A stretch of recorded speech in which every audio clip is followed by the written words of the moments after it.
నమస్తే మేడం. నమస్తే అండి. మా నేచర్ మెడిటేషన్ ఛానల్ మీకు స్వాగతం పలుకుతుందండి. థ్యాంక్ యూ అండి. మా నేచర్ మెడిటేషన్ ఛానల్ యొక్క ప్రేక్షకులకి మీ యొక్క ధ్యాన జీవితం, ధ్యాన అనుభవాల్ని పంచుకోవాల్సిందిగా కోరుకుంటున్నాం. ముందుగా మీ పేరు, మీ ఊరితో స్టార్ట్ చేయండి. నా పేరు శ్రీదివ్య అండి. ఓకే. మీ ఊరు? మా ఊరు కాకినాడ. ఓకే. ఎన్నాళ్ళైంది ధ్యానంలోకి వచ్చి? ధ్యానం చేయడం అయితే కాలేజ్ డేస్లోనే అనుభవం ఉందండి. అమ్మమ్మ గారితో వెళ్ళి ఓం శాంతిలో ఫస్ట్ స్టార్ట్ అయింది. ఆ తర్వాత వదిలేసాను చాలా సంవత్సరాల పాటు. 20 years అయిపోతుంది. ఆ తర్వాత ఇప్పుడు రామలక్ష్మి గారు పిరమిడ్ కట్టామని ప్రచారం చేస్తూ పాంప్లెట్స్ పంచడం, దాని ద్వారా మళ్ళీ ఆవిడ దయ వల్ల ఇలా ధ్యానానికి దగ్గర అయ్యాం. మరి బిఫోర్ మెడిటేషన్ లైఫ్ ఎలా ఉంది? ఆఫ్టర్ మెడిటేషన్ మీకు లైఫ్ మీలో చూసుకొని చేంజెస్ ఏంటి? ఇంకా అంటే పూర్తి స్థాయిలో ఏమీ లేదు, కాకపోతే మొదలు పెట్టాము. అనుభవం అయితే చాలా బాగుంది. ఇంతకు ముందు అలవాటు ఉంది కాబట్టి ఒక 1 hour కంటిన్యూస్గా కూర్చోగలను. అలాగే రోజు 1 hour చేస్తున్నారా లేకపోతే ఇంట్లో అయితే కుదరట్లేదండి ప్రస్తుతం.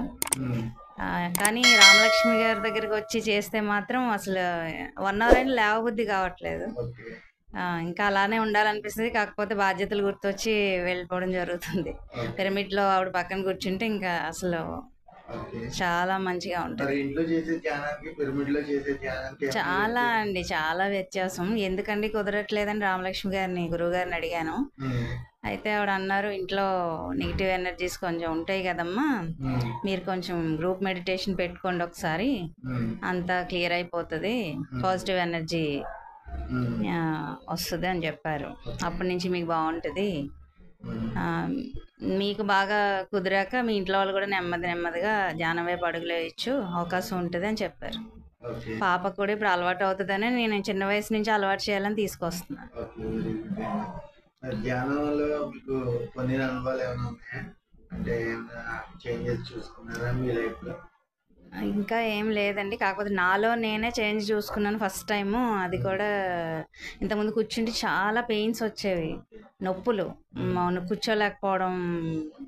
అది ఇప్పుడు అసలు కూర్చుంటే హాయిగా ఉంటుంది.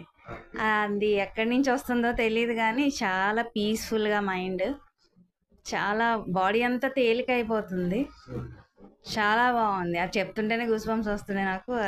చాలా బాగుంది ఫీల్ అయితే. నేనైతే 5 years ముందు మానేశానండి, అనుకుని మానేశాను. భగవద్గీత చదువుతుంటే అందులో చూశాను, నీకు నువ్వే నిర్ణయించుకోవాలి ఎప్పుడు మానేయాలో అని చెప్పి. అంటే ఫస్ట్ నుంచి నాకు అది చంపడం ఇష్టం ఉండేది కాదు. వండుతుంటే ఎంజాయ్ చేసేవాళ్ళం చిన్నపిల్లలు. అప్పుడు పరిగెడుతుంటే పట్టుకొని లాక్కొచ్చి దాన్ని చంపడం అనేది నచ్చేది కాదు. తర్వాత ఇక నాకే మానేయాలనిపించింది, నాకు నేనే మానేసాను. లేదండి, వాళ్ళకి వండుతున్నాను, నేను మాత్రం మానేశాను. అదే అందుకని నెమ్మదిగా పాపని, తర్వాత బాబుకి కూడా అలవాటు ఉందండి ధ్యానం. స్కూల్లో చేయించేవారు మంచిగా, బాగా అలవాటు ఉంది తనకైతే ఇంటర్లో.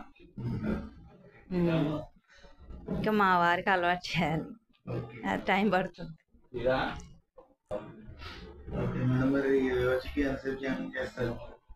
1 hour కంటిన్యూస్గా చేస్తేనే ఇంత బాగుంది కదండి. ఇంక మీదట పెంచుకుంటూ వెళ్ళాలి. కాకపోతే 3కి మెలకు వచ్చేస్తుంది నాకు ప్రతిరోజు. ఇంకా ర్యాలీలు అది, పాప చిన్నది కదండి, స్కూల్కి పంపడం, ఇంట్లో ఇంకా రెస్పాన్సిబిలిటీస్ ఉన్నాయి.